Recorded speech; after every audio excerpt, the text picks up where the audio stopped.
الحمد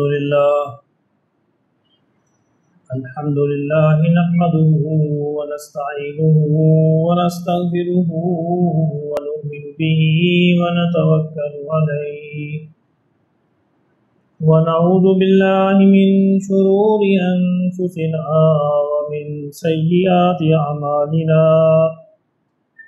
من يهده الله فلا مضل له ومن يضلله فلا هادي له ونشهد أن لا إله إلا الله وحده لا شريك له ونشهد أن سيدنا ومولانا محمدا عبده ورسوله أما بعد فأعوذ بالله من الشيطان الرجيم بسم الله الرحمن الرحيم فاعف عنهم واستغفر لهم وشاورهم في الأمر فإذا عزمت فتوكل على الله إن الله يحب المتوكلين صدق الله مولانا العظيم. حضرات محترم، بہت سے دیگر مسائل کی طرح ایک بڑی اہم معاشرتی ذریعہ جو ہے جو اصلاح کا، اس کو بھی عام طور پر ہمارے ہاں لوگ بھول گئے ہیں اور ہماری گھروں کے اندر اس کو نظر انداز کر دیا گیا ہے. اس کے بارے میں اللہ رب العزت نے قرآن مجید میں خود نبی اقدس صلی اللہ علیہ وسلم کو حکم دیا، یعنی قرآن مجید بھی اس پر گواہ ہے، سنت رسول صلی اللہ علیہ وسلم بھی اس پر گواہ ہے کہ یہ ایک ایسا عمل ہے جس کو اپنے گھروں میں، اپنے معاشرے میں رواج دینا چاہیے. اسی کے بارے میں آج کچھ عرض کرنا مقصود ہے. اس عمل کا نام ہے مشورہ. یہ جو آیت کریمہ میں نے آپ کے سامنے تلاوت کی ہے، اس میں اللہ رب العزت نے خود آقا دو عالم صلی اللہ علیہ وسلم کو اس کا حکم دیا گیا ہے، وَشَاوِرْهُمْ فِي الْأَمْرِ. حالانکہ حضور صلی اللہ علیہ وسلم دوسروں کے مشورے کے محتاج نہیں تھے، کیونکہ آپ تو براہ راست اللہ کی رہنمائی میں تھے، وحی الہی سے آپ کی رہنمائی کی جاتی تھی.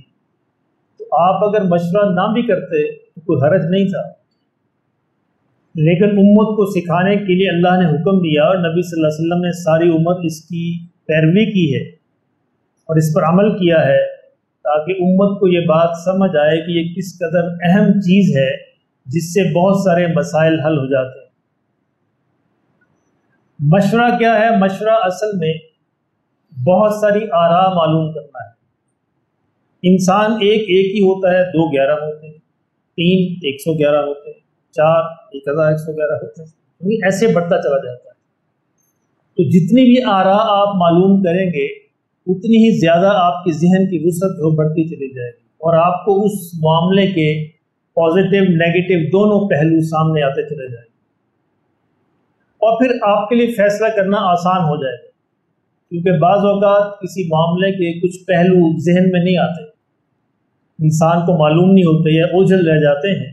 دوسروں کے بتانے سے، دوسروں سے مشورہ کرنے سے وہ سارے پہلو سامنے آ جاتے ہیں اور انسان کو فیصلہ کرنا آسان ہو جاتا ہے. اس لیے میری یہ خواہش ہے، میری یہ درخواست ہے کہ مشورے کے عمل کو اپنے گھروں کے اندر رواج دیں. کوئی بھی اہم کام ہو اس سے پہلے مشورہ کرنا چاہیے. اچھا، یہ اس میں ہم سمجھتے ہیں کہ شاید بچے ضروری نہیں ہوتے، بچوں سے بھی مشورہ کرنا چاہیے. یعنی گھر میں اگر کوئی اور بڑا نہیں ہے، بیوی بچوں کو بٹھائیے، ان سے مشورہ کیجیے. اس سے اور کچھ اگر ہو نہ ہو، کم از کم بچوں کی تربیت ہو جائے اور بچوں کے ذہن میں یہ بات مستقل بیٹھ جائے گی یہ کتنا اہم عمل ہے. اچھا، مشورہ کس چیز کے بارے میں کرنا چاہیے؟ مشورہ جو ہے فرائض کے بارے میں نہیں کیا جا سکتا. یہ نہیں پوچھا جا سکتا کہ نماز پڑھوں کہ نہ پڑھتا، پڑھنی یعنی جو چیزیں اللہ نے فرض کی ہیں، جو چیزیں اللہ نے واجب قرار دی ہیں، لازمی ہیں، ان کے بارے میں کسی مشورے کی ضرورت نہیں ہے، وہ ہر انسان نے کرنی ہی کرنی ہے۔ اور جو چیزیں اللہ نے حرام قرار دی ہیں ان کے بارے میں مشورے کی ضرورت نہیں ہے، ان سے بہرحال بچنا ہی بچنا ہے۔ اس لیے یہ چیزیں جو فرائض ہیں، واجبات ہیں، اور جو حرام چیزیں ہیں، ناجائز ہیں، ان کے بارے میں کسی مشورے کی ضرورت نہیں ہوتی۔ مشورے کی ضرورت وہاں ہوتی ہے جو جائز چیزیں ہیں لیکن انسان کے لیے مشکل ہو رہی ہے کہ میں کروں نہ کروں، ایسے کروں، اس طرح کروں، اس طرح کروں، اس کے بارے میں انسان کے لیے بہتر عمل یہ ہوتا ہے کہ انسان مشورہ کر لے گا۔ اب دیکھیے بدر کے میدان میں 70 جو کفار کے بڑے بڑے سردار تھے وہ قیدی کیے گئے، قید ہو گئے۔ اب اس کے بارے میں نبی صلی اللہ علیہ وسلم اگر خود فیصلہ فرما دیتے تو کوئی مسئلہ نہیں تھا، لیکن آپ نے صحابہ کی میٹنگ طلب کی اور ان سے مشورہ کیا ان کے بارے میں کیا کرنا چاہیے، کیا میں ان کو چھوڑ دوں، ان کو قتل کر دوں، قید کر دوں، کیا کیا جائے۔ سارے صحابہ نے مشورے دیے، نبی صلی اللہ علیہ وسلم نے بڑے غور سے سب کی بات سنی۔ سیدنا عمر نے کہا کہ ان سب کو قتل کر دیا جائے، اور قتل بھی ایسے کیا جائے کہ ان کا جو سب سے قریبی عزیز ہے مسلمان وہ قتل کرے۔ اپنی ان کے ایک سوچ تھی۔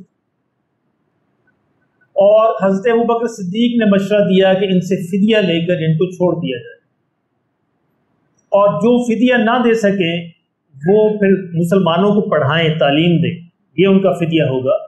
10 مسلمانوں کو پڑھائیں، ان کو لکھنا پڑھنا سکھائیں۔ دیکھیں تعلیم کی اہمیت، یعنی تعلیم کافروں سے بھی حاصل کی جا سکتی ہے، اس پہ غور کیجئے۔ بڑے بڑے لوگ باتیں کرتے ہیں، کوئی مسئلہ نہیں ہے، سارے کافر تھے نا، اور نبی صلی اللہ علیہ وسلم نے حکم دیا کہ 10 مسلمانوں کو لکھنا پڑھنا سکھائیں۔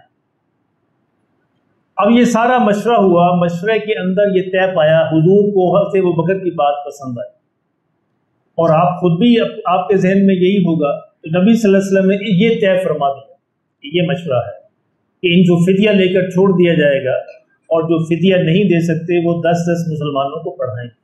اللہ اکبر۔ اللہ رب العزت نے وحی نازل فرمائی۔ اللہ نے فرمایا کہ میں تو یہی چاہتا تھا جو عمر چاہتے تھے،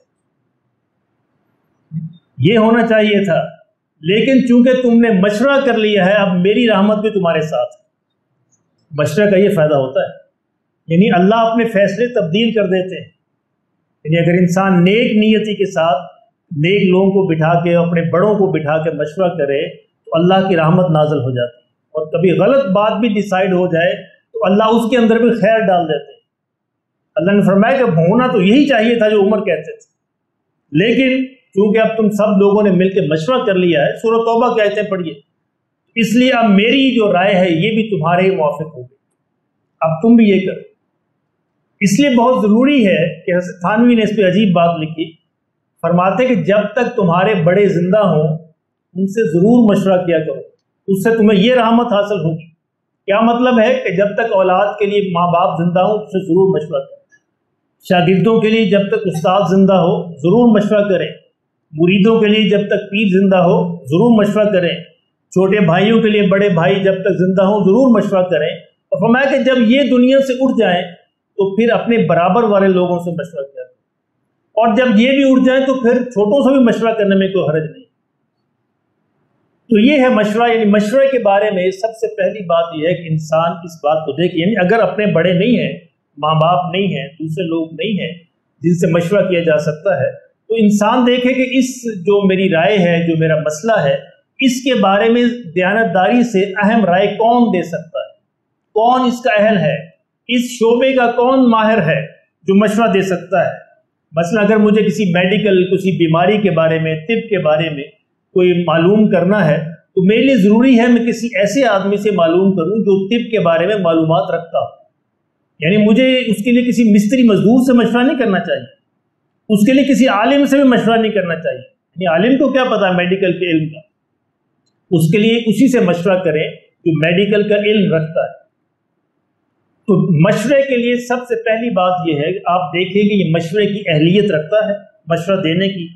بعض اوقات یہ ہوتا ہے کہ انسان غیر اہل لوگوں سے مشورہ لے کے پھنس جاتا ہے، یعنی آپ نے مشورہ مانگا، میڈیکل کا مشورہ تھا، اور مشورہ مانگ لیا کسی مستری مزدور سے، مشورہ مانگ لیا میرے جیسے کسی مولوی سے، تو وہ بیچارہ کیا دے گا اس کو؟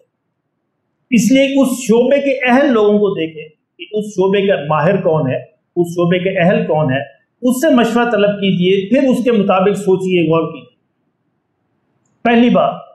اور دوسری بات یہ ہے کہ جس سے مشورہ مانگا جا رہا ہے وہ سمجھے کہ میرے پاس امانت ہے۔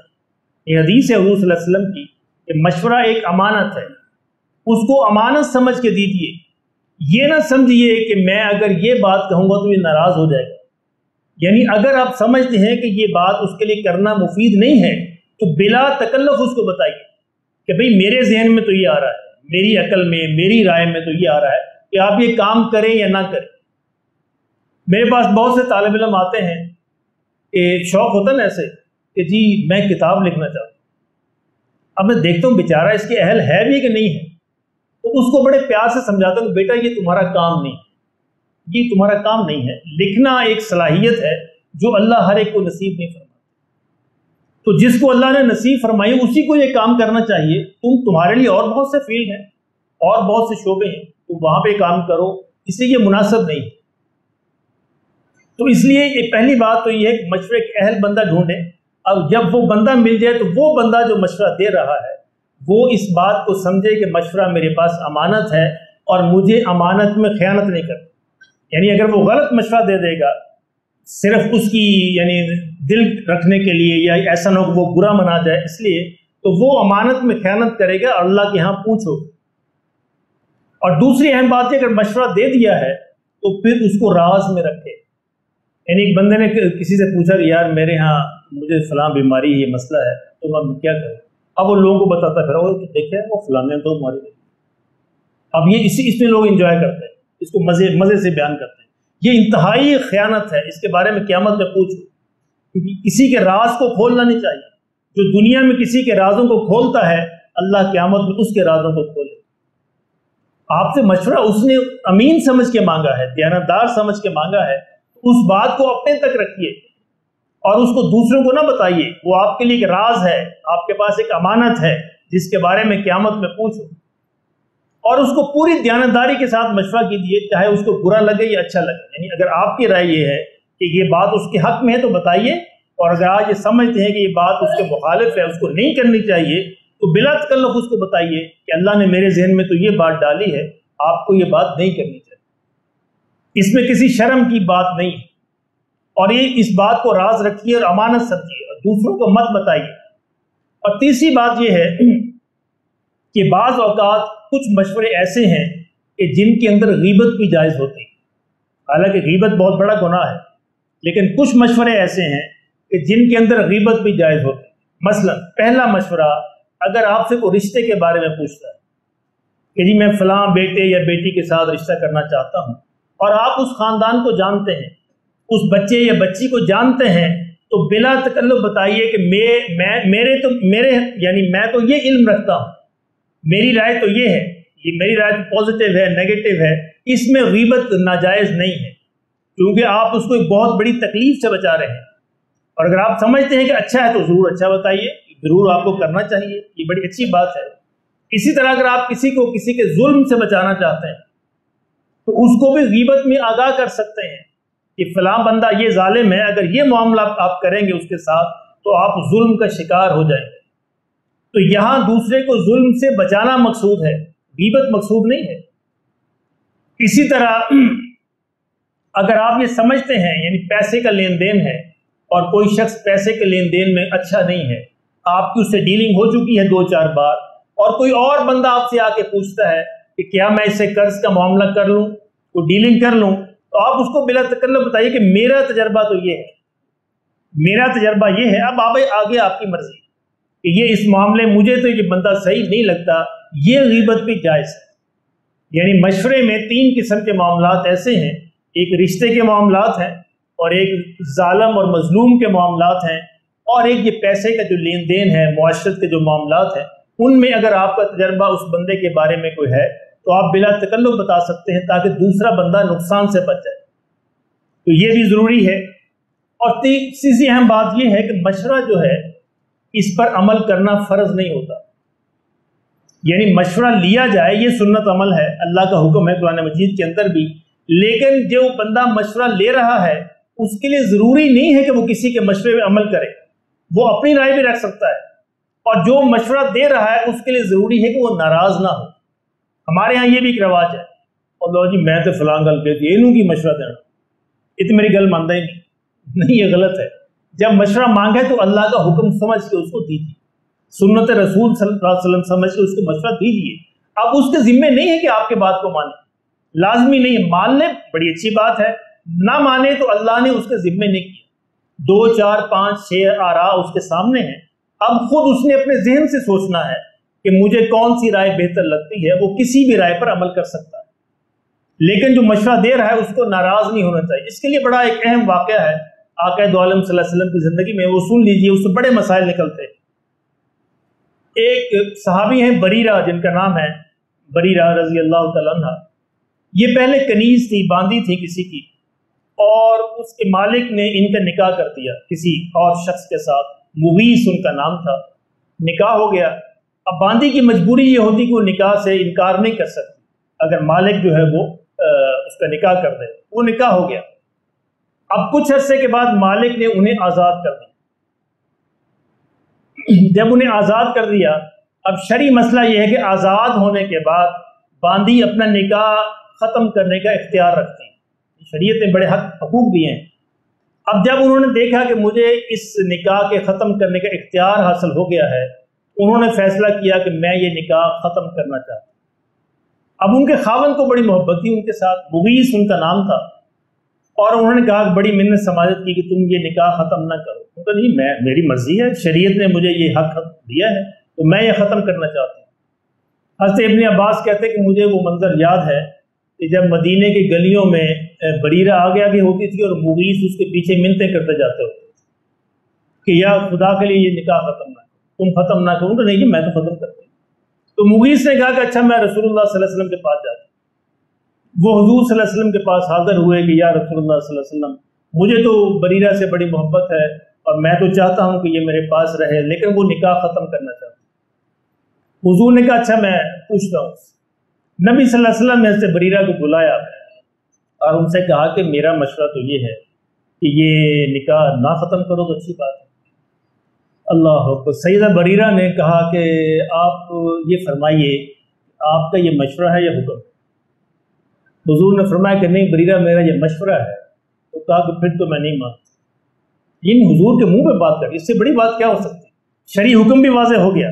کہا کہ یا رسول اللہ صلی اللہ علیہ وسلم اگر آپ حکم دیتے تو پھر تو اس سے میں انکار نہیں کر سکتی تھی، پھر تو میرا ایمان ختم ہوتا ہے، لیکن چونکہ مشورہ ہے اس لیے میں نہیں مانتی، میں اس نکاح کو نہیں رکھتی، اور اس نکاح کو ختم کر دیا گیا۔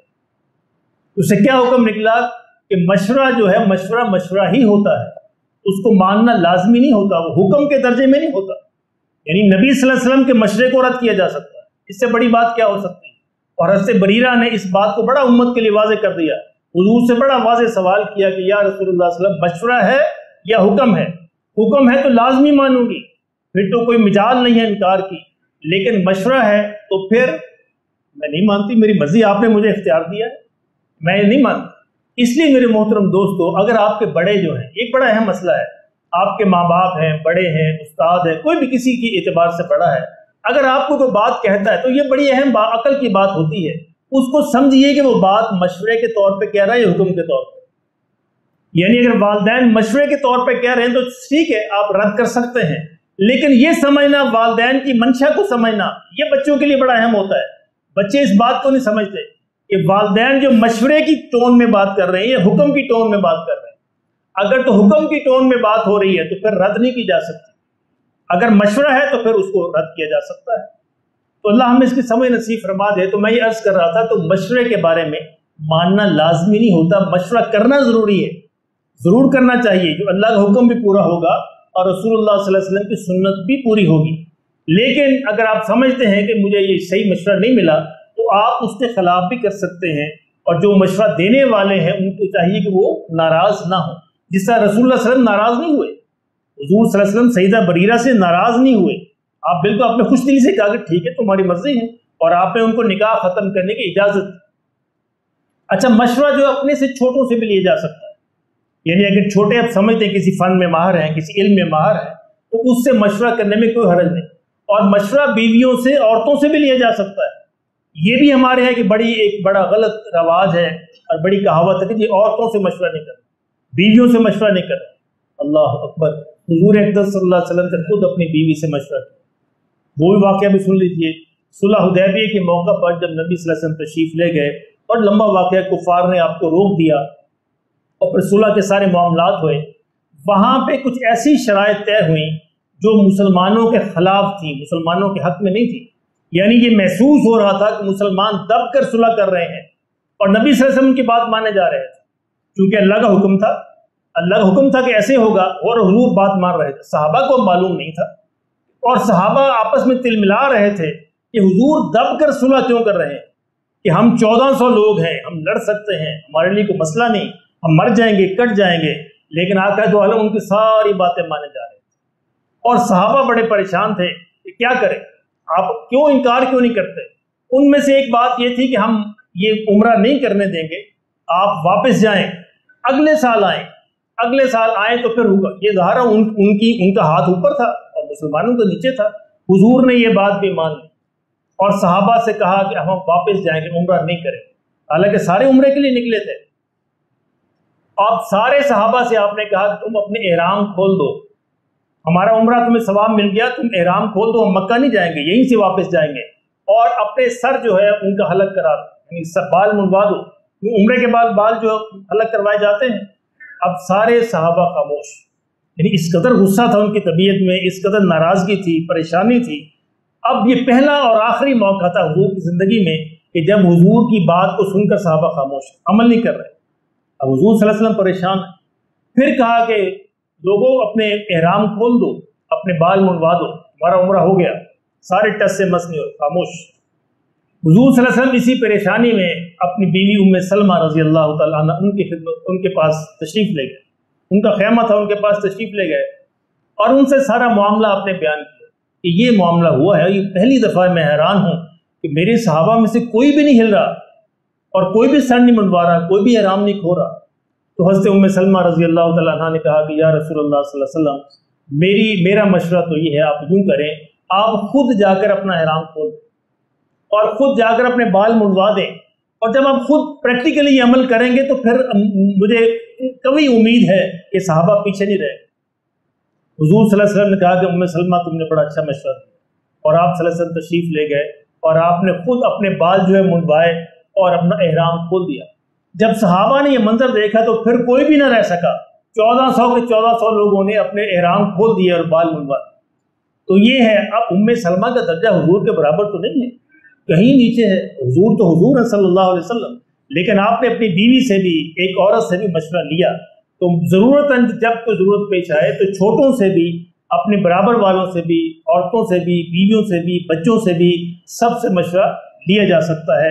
اللہ کریم ہمیں اس سنت پر عمل کرنے کی توفیق عطا فرمائے. سنتیں ادا فرمائے.